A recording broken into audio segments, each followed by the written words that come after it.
If you want to learn how to take command of your driving skills like the Masters, Ted Kennedy, Matthew Broderick, Halle Berry, well then check out Gran Turismo. You'll get expert instruction like this. I'll tell you what to do. Go that way, really fast. If something gets in your way, turn. What a coach. To get even more expert instruction like that, all you have to do is stay tuned to the rest of this episode. So strap on your seatbelt, crank the Kenny G, grab the wheel, and hold on to your huevos.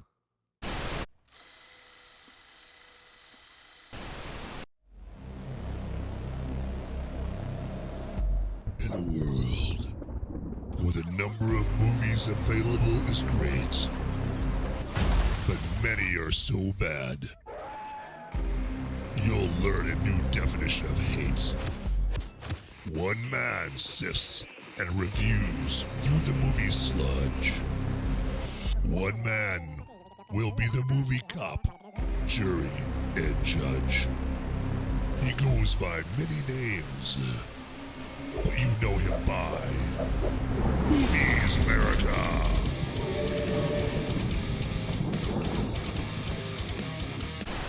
Hey there, my movie maniacs, my fellow freedom-fueled film fanatics. Welcome to this episode of Movies America. As always, I am your humble host, Van Ebert, and come on in. Ease your mind, relax yourself, kick up your feet for this Gran Turismo episode of Movies America. And Gran Turismo, in case you didn't know, it means Grand Tour in Italian. Wanted to get that out the way before we get into more Gran Turismo, okay? And so this movie is all about Jan Mardenborough, and he is this British kid, I'm guessing he was like 18, 19, and he likes to play Gran Turismo on the PlayStation a lot, okay? And he's always playing it, and he's obviously gotten good at it, okay, from playing it for so long. And he plays it, it's revealed he plays it so much because he really does want to be a race car driver in real life, okay? He doesn't want to sit at home and do nothing and not make any money forever, okay?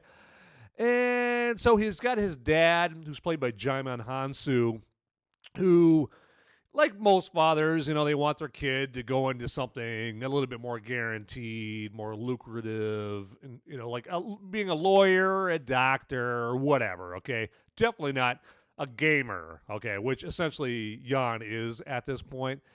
And so then he's so good at this game that Nissan, I think that's how I used to pronounce it Nissan, but I guess you have to pronounce it Nissan. And one of the Nissan sales guys devises this whole program where he wants to take the best Gran Turismo racing simulator drivers, okay, and put them in through what he calls the GT Academy to basically train them on how to make the transition from virtual racing to real life racing, real cars, okay, real danger. And so they want to only invite the people that have, I think, the top 10 high scores in Gran Turismo. And Jan, lucky enough for him, you know, all those years of practice are paying off. He gets picked to be one of the 10 that gets to go to the GT Academy and, you know, let it get for real quick, okay? And so, of course, his dad and his mom don't want him to go. His dad's like, that's crazy, you know. So he just doesn't know what to make of it, right? Okay. And so then the guy that came up with the whole idea for the GT Academy and all these gamers to maybe become real life race drivers, he needs to have like a coach, a master, you know, a Obi-Wan Kenobi for these gamers at this GT Academy, the Gran Turismo Academy. And so he has to go out and goes through a bunch of people and has to settle on this character played by David Harbour, okay? Jack Salter, I think is his name. And he's like the racing engineer / crew chief, you know, all of that. that has to whip these young gamers into shape. Okay, they've been sitting in their chairs, munching on hot Cheetos and drinking Mountain Dew and that kind of thing, and he's got to whip them into shape. And so the whole endeavor of trying to give them a chance to go from being just racing simulator drivers, virtual drivers, to real life drivers is the whole premise of the movie. And Jan is like the underdog character, that kind of thing. He's like a racing simulator Rocky Balboa, so to speak. And the whole movie is pretty much like just a cross. Well, I don't want to make it sound like the whole movie is this, but it's an element of the movie. And it's a cross between The Last Starfighter and Top Gun and Days of Thunder, really. Now, it's really an exciting movie because the racing sequence just has such an edge and a menace to them. I mean, they're the coolest racing sequences I've ever seen, and that includes Days of Thunder. Ford v. Ferrari. Ferrari? You blew it! Ford v. Ferrari is up there, too, with this movie as far as racing sequences here. And the racing sequences are helped because of the in-car camera work and then the drone camera work that they have. I mean, Neil Blomkamp, who did District 9 and Elysium, he just directs the hell out of this movie. And yeah, so that is the jumping off point for Gran Turismo. I'm not going to go into any more detail than that. I mean, it is a spoiler-free review, okay? But right now, follow and subscribe this channel. I can tell you that. So follow and subscribe to this channel right here, okay? And then quickly like this episode. Both those things take you like one second to do, okay? And then also hit that notification bell down there real quick so you get notified of hot, sizzling, piping hot episodes of Movies America just for you. All right, hey, let's move further down the track here with this episode of Movies America. If you were alive and not in diapers, what? Do you remember how you went from not knowing who the hell Tom Cruise was to, after Top Gun came out, seeing Tom Cruise everywhere? I could see the same thing for Archie Madekwe, who plays Jan, or the Maverick, of this movie. Of course, this movie has to be as successful as Top Gun, and woo, that'll be tough, okay? The trailer for this movie was not good. So that'll work against that happening, against this movie being that successful. Anyway, Archie brings such a vulnerable, relatable magnetism to his portrayal of Jan that you can't help but remember this performance. He makes it so easy to, it's so damn easy to root for him. You simply want him to win. End of story. Period. So I was apparently not the only one that felt that way in this, because everyone else in my theater, they were hooting and hollering and clapping. Yeah! Every single time Jan won something in this movie. Now, David Harbour as Jack Salter is the other half of the dynamic duo in this that makes this so enjoyable to watch, okay? He's David Salter, or Jack Salter in this. David Harbour plays Jack Salter. He's an ex-driver turned mechanic, and then he gets hired to be the racing engineer for the GT Academy. He doesn't seem like much at the beginning. He's pretty unassuming. They just show him he's a mechanic. But it doesn't take long before you get to see his hilarious abrasiveness. He gets personal pleasure and making the lives of these gamers a total hell at the GT Academy. And he's just doing it all en route to proving to them that this is a terrible, a really bad idea of taking gamers out of their gamer chairs in their bedrooms and putting them into a real car, So, however, he does get something that he wasn't really expecting out of this whole endeavor. There's some gamers that are here at the GT Academy that are there that actually have the balls and the instincts to drive a real car. He had no idea, apparently, and they know how to do it very well, especially Jan. And the bond that Jan and Jack form in this movie it's really going to get you in the feels, okay? I swear to God. It'll definitely get you emotional. You better not cry, because if you cry, I'm going to cry. Don't do it. One of the common things I'm hearing about this movie is that it contains a lot of cliches you see from other underdog movies. Well, that's true. However, every underdog story is going to have similarities with other underdog stories. One. A underdog, of course. People telling them that they can't do it. 3. Likely a coach or a manager or a mentor. 4. Struggles along the way. Maybe they have to compete with someone where that someone is obviously better than them at this, or it would appear so at the time. 5. Maybe there's a girlfriend, a boyfriend, whatever. Similarities. So if you take 10 underdog stories and you turn them into 10 underdog story movies, you're naturally going to get similarities. Duh, right?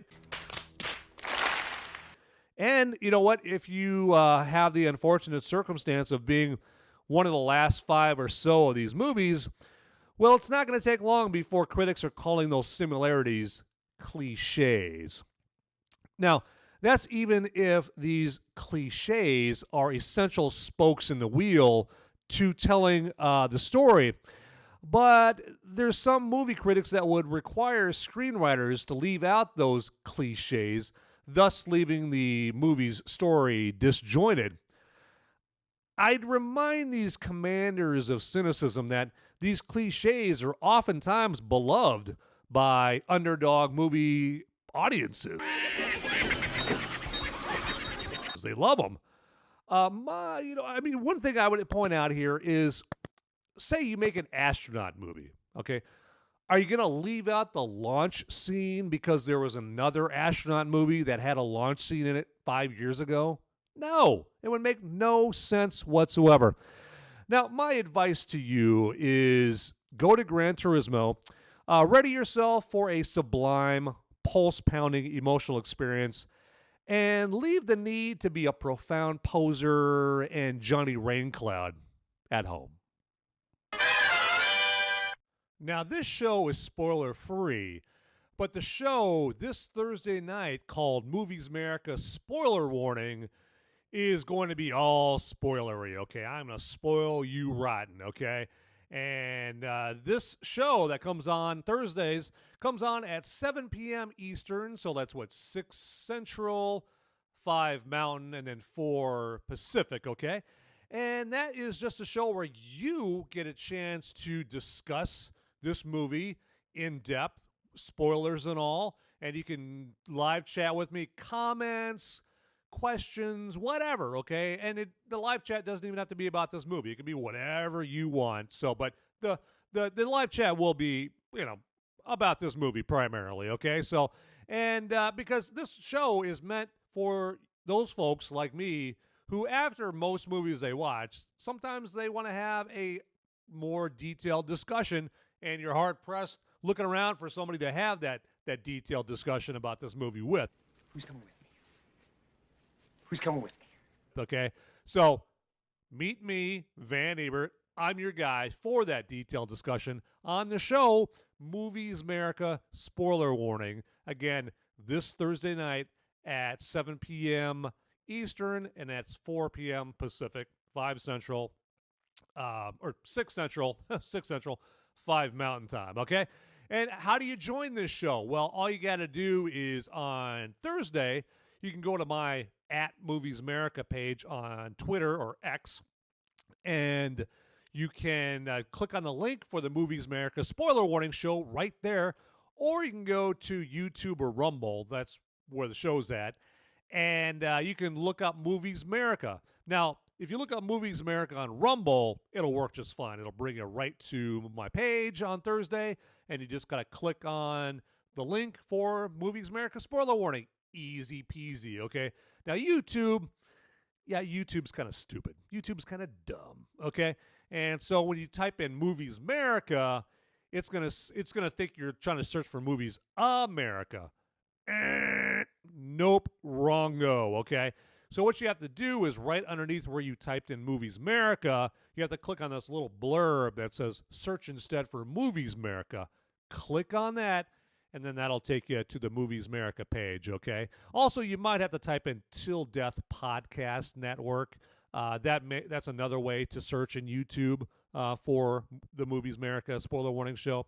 All right. Hey, enough about that. I hope to see you this Thursday night. Let's get on with the show. Like I said before, the race sequences are eye-popping. The roar and pop of the engines reverberate through you, and I like how they intercut multiple times for a second or two to show the mechanical components like cams and pistons churning and burning during the fast, frenetic frenzy of the racing. Now, director Neil Blomkamp, just like he did in his previous movie, District 9, is a maestro of camera placement. He places the cameras during the racing so that you'll get the full feel of how fast these cars are going and how claustrophobic and calamitous it is to be inside that car. Now, Blomkamp apparently shares an affinity, a love of helicopters with Michael Bay, because he uses them in his camera work and then inside the movie plot as well. And we also saw that in District 9 too. And hey, we get to bask in its awesomeness. I mean, we're better off for his love of helicopters. Another commonality he has with Bay is he likes to use FPV drone cameras. Like Bay did in Ambulance, he takes these FPV drone cameras and he just has them zipping all over the place, and he gets some really cool like dive bombing shots over the racetracks. Now, I compare it a lot to like the very first time you saw in Top Gun Maverick that new, fighter jet camera work there. It was really cool, just like that. And, about that Top Gun Maverick jet fighter camera work, I still have a bruise on my chin from it dropping so fast to the floor watching that. Oh, hey there, my movie maniacs, my fellow freedom-fueled film fanatics. Let me take this opportunity to ask you to subscribe or follow to this channel if you would, okay? And then while you're down there anyway, just hit that like button, which is usually the thumbs up button. And then also hit that notification bell down there. That ding, ding, ding, ding, ding bell down there so that you get notified whenever there's a hot, fresh, new, sizzling, tasty episode of Movies America ready, especially just for you. Okay? And then also get down in those comments down below, okay? They're down there, down below this episode, even after this episode is done. And I want to hear from you in the comments, okay? Questions, revelations, just observations about this movie, okay? And then also get to tdpn.locals.com. TDPN as in Till Death Podcast Network.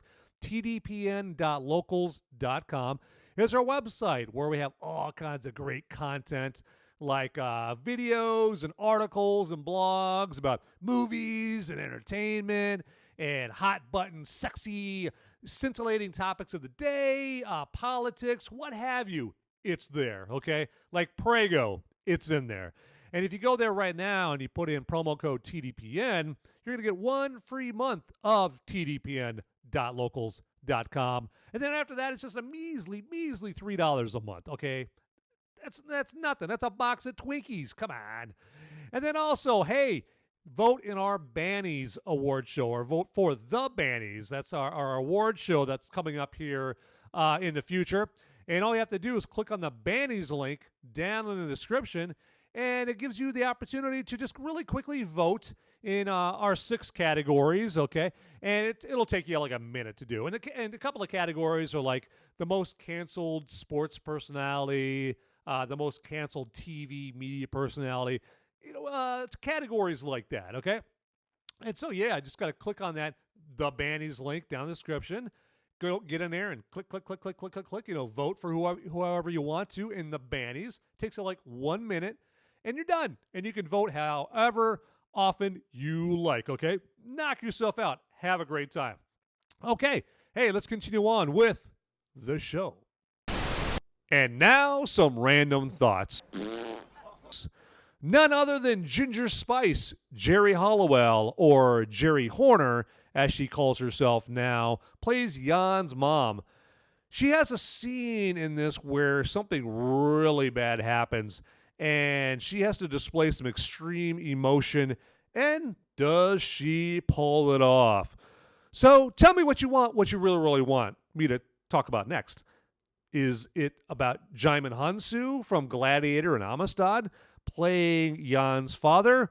Well, he does. And his character, Jan's dad, played by Djimon Hounsou again, is another reason why this movie has so much emotion that I quite frankly was not expecting from a movie that markets itself as a video game racing movie. He has a scene with his son in the third act where if you don't at least have a lump in your throat, then you likely have a CPU instead of a heart, and you go by the name C-3PO. Now, Orlando Bloom is also in this, and he's also pretty good in it, but they really, to be honest, they put him in the glove compartment in the second and third act, and you do see him occasionally. He has like one comedic moment in the third act, but you barely see him in the second and third acts, and that's after he's pretty much the star of the movie for the first 15 minutes.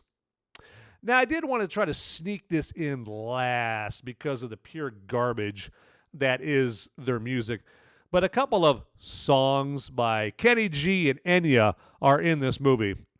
Now, the saving grace is that Kenny G and Enya, their songs are who Jan likes to listen to right before a race to relax.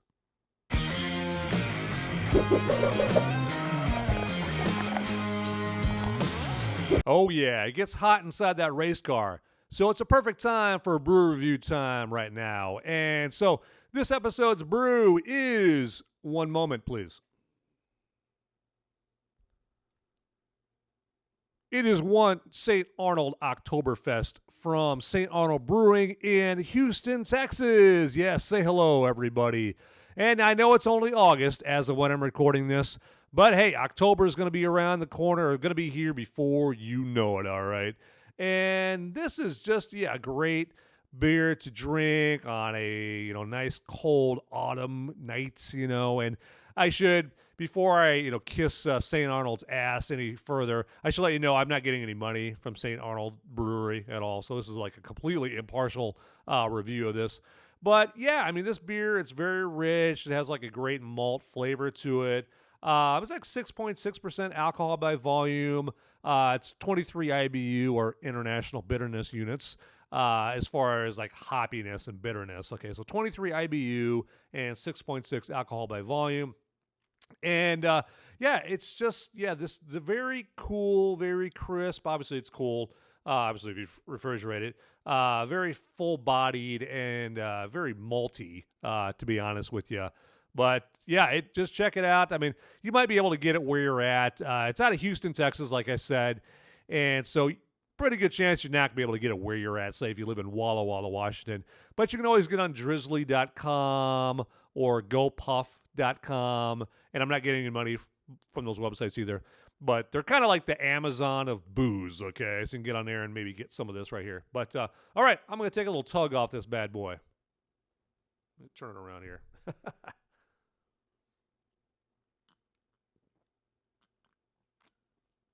Sweet Lord Baby. Oh, yeah. So, yeah, everybody here, just make sure that you can see that. I want to make sure you guys can see that. St. Arnold Oktoberfest is our beer, lucky beer, for this brew review time. Let's move on with the race.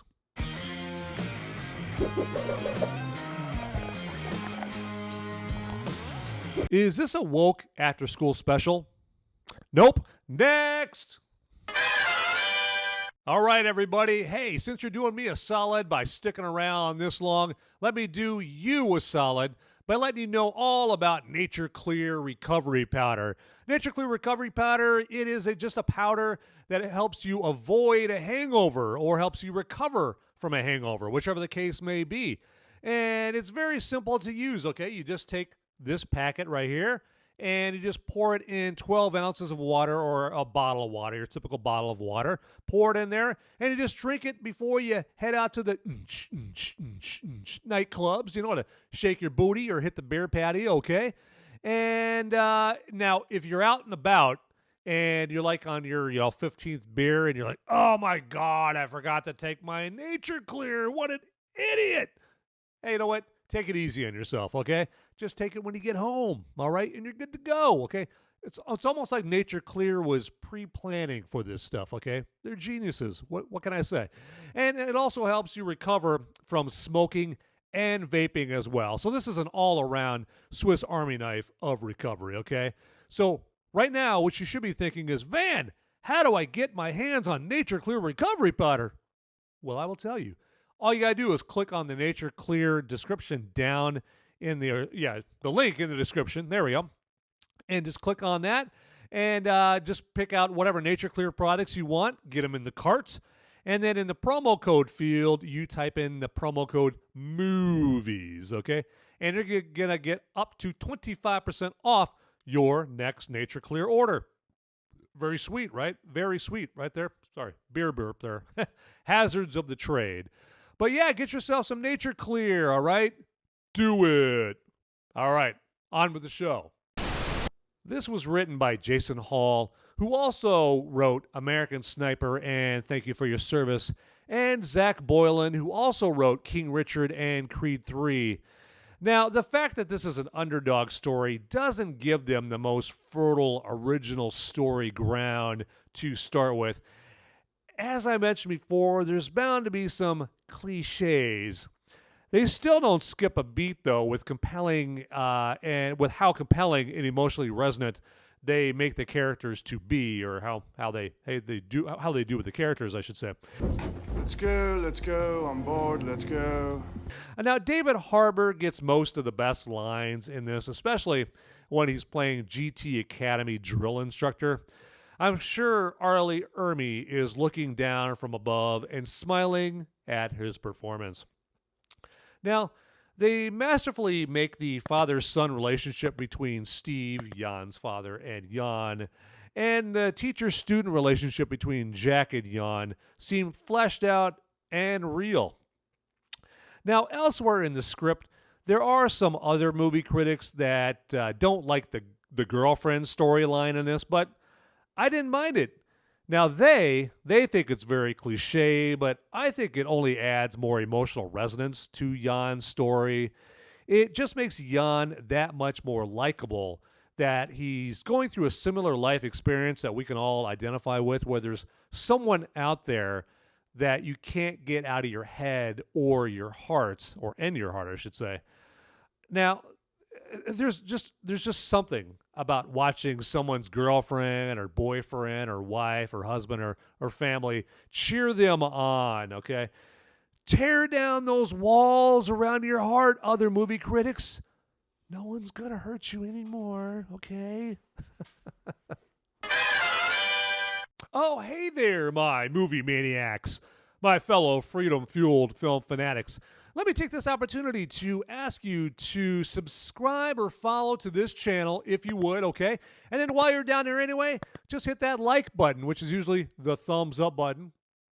And then also hit that notification bell down there. You know, that ding, ding, ding, ding, ding bell down there, so that you get notified whenever there's a hot, fresh, new, sizzling, tasty episode of Movies America ready, especially just for you, okay? And then also get down in those comments down below, okay? They're down there, down below this episode, even after this episode is done. And I want to hear from you in the comments, okay? Questions, revelations, just observations about this movie, okay? And then also get to tdpn.locals.com. TDPN as in Till Death Podcast Network.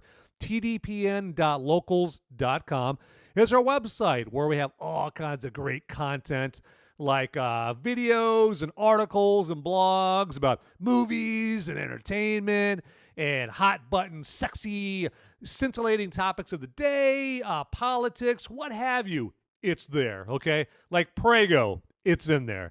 And if you go there right now and you put in promo code TDPN, you're going to get 1 free month of TDPN moviesludge.locals.com. And then after that, it's just a measly $3 a month, okay? That's nothing. That's a box of Twinkies. Come on.